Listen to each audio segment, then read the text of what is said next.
Welcome to the AI Hustle Podcast, the podcast where we break down the latest in AI news, tools, and interview experts helping you hustle and do more using AI. If you've been following the podcast for a while, you'll know that over the last 6 months, I've been working on a stealth AI startup. Of the hundreds of projects I've covered, this is the one that I believe has the greatest potential. So today I'm excited to announce AIBox. AIBox is a no-code AI app building platform paired with the App Store for AI that lets you monetize your AI tools. The platform lets you build apps by linking together AI models like ChatGPT, Midjourney, and 11 Labs. Eventually will integrate with software like Gmail, Trello, and Salesforce, so you can use AI to automate every function in your organization. To get notified when we launch and be one of the first to build on the platform, you can join the waitlist at aibox.ai. The link is in the show notes. We are currently raising a seed round of funding. If you're an investor that is focused on disruptive tech, I'd love to tell you more about the platform. You can reach out to me at jaden@aibox.ai. I'll leave that email in the show notes. Today, I wanted to start the podcast out by reading one of my reviews I have on Apple Podcasts. So usually my reviews are 5 stars. Of course, not all of them. Everyone's got a bone to pick with everything. I recently got one that is a 3-star review, and I thought it was very interesting, so I'm going to go ahead and read it for you.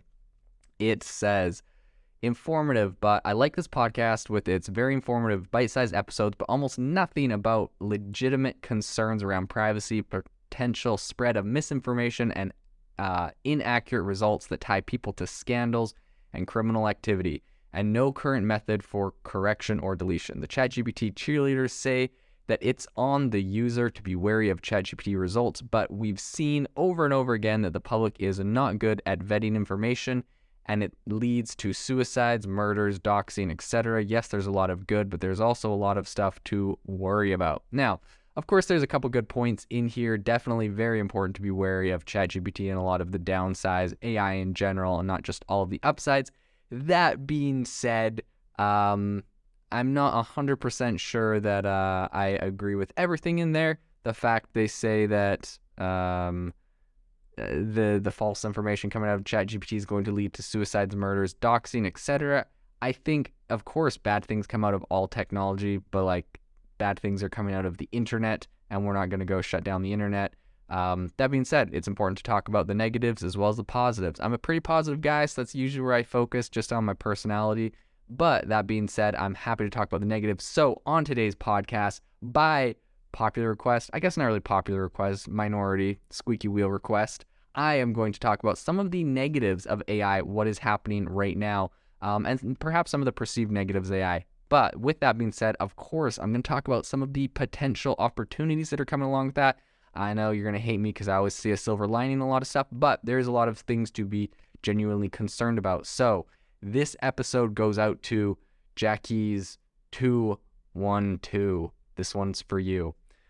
What I wanted to kick off first is there is a breaking story that has been happening over the last week where essentially Geoffrey Hinton, who's kind of known as AI's godfather, he quit Google because he is worried about the direction of AI and where it's going and the danger that is coming with that.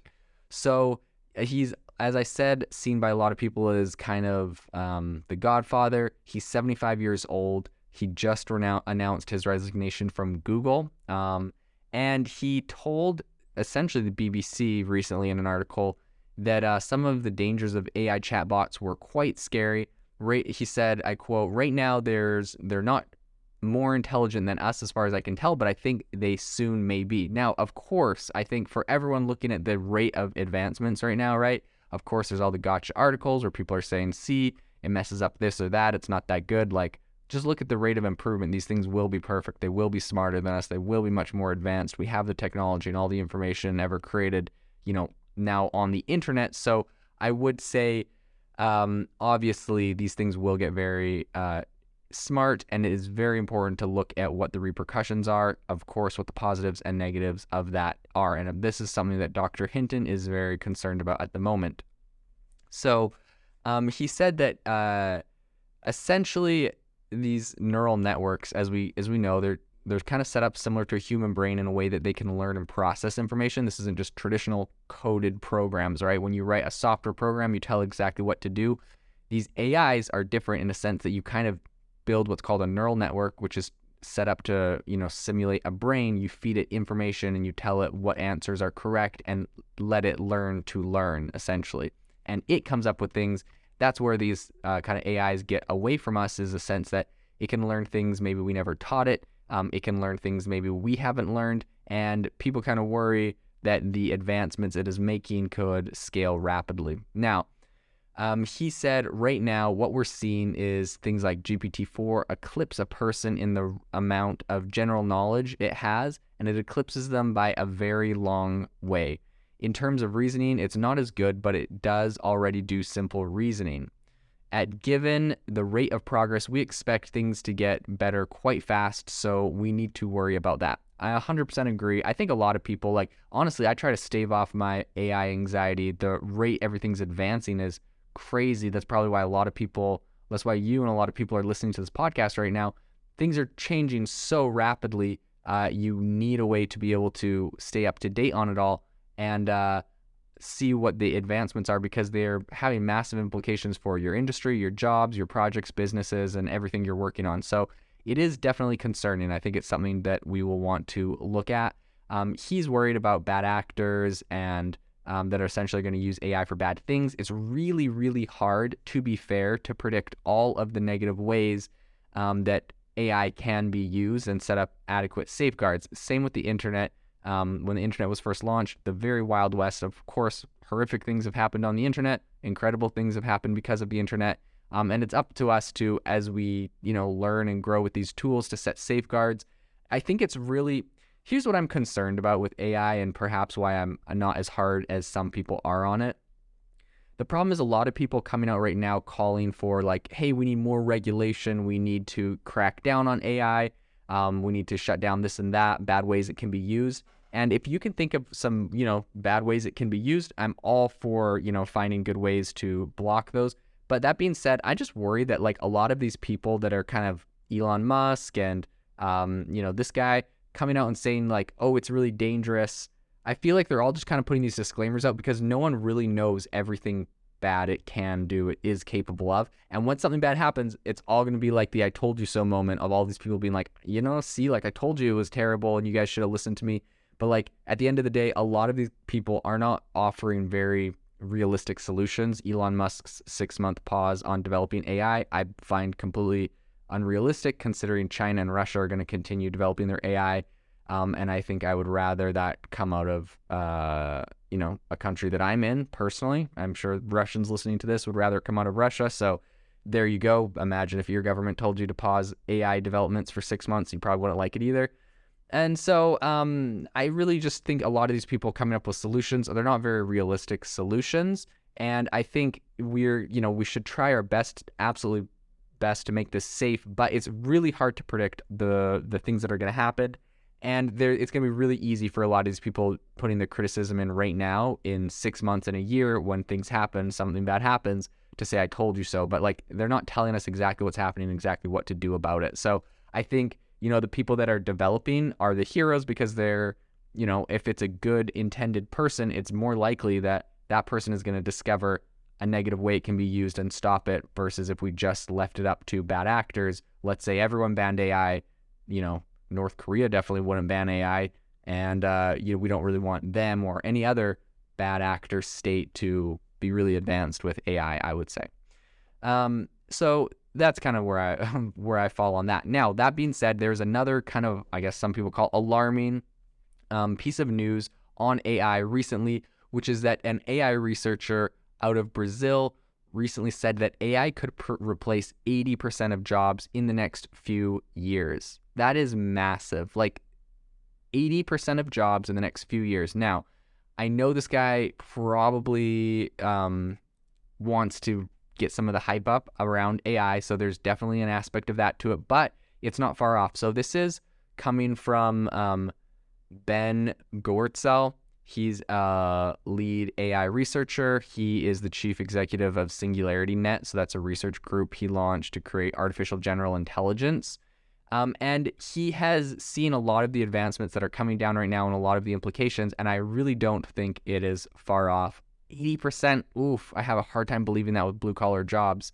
But then again, you have Tesla humanoid robots and other humanoid robots that if they could get the information on how to be a plumber, an electrician, or anything else, it would make sense that a lot of those jobs that right now we view as safe, like I've talked to friends and they're like, man, their advancements in AI are happening so fast, it makes me just want to give up because anything I try to develop, Google or Microsoft is coming out with tools that do the same thing. I just want to go be a plumber. And that's like, that might work. That might buy you 5 years, but like in 5 years, there will be robot plumbers that come to your house and can just do the job. And if they're half the price, I promise a massive percentage of people, regardless of their ethical qualms or implications, are going to go with the cheaper thing because you just need to get your toilet plugged, and that's the one that's going to come at 3 a.m. and be half the price. So it's going to be interesting to see what happens there. Anyways, what Ben, this AI developer from Singularity Net, was saying, developer, the chief executive Singularity Net, he was at a web summit in Rio de Janeiro, and he was talking, and he said, someone asked him, how far are we from artificial intelligence with human cognitive abilities? He said, if we want machines to really be as smart as people and to be as agile in dealing with the unknown, then they need to be able to take big leaps beyond the training and programming. And we're not there yet, but I think there's reason to believe that we're years rather than decades away from getting there. That is so interesting. Take a moment to think about that. He's saying they need to get leaps and bounds beyond their training and programming. This is what everyone is worried about. This is the concern.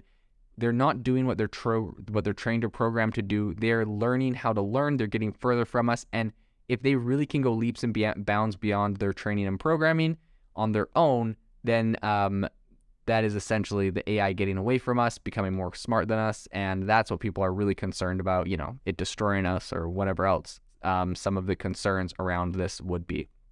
Another question someone asked is, what do you think of the debate around AI such as ChatGPT? Should it get paused? He said, I don't think we should pause it because it's like a dangerous superhuman AI. These are very interesting systems, but they're not capable of becoming human yet. They can't invent new things outside the scope of their training data for now, right? He says that's not very far off. He says, of course, they can spread misinformation, but he thinks it's kind of weird that people are calling for them to be banned because he said the internet does exactly that. It gives you way more information at your fingertips and it spreads all sorts of misinformation.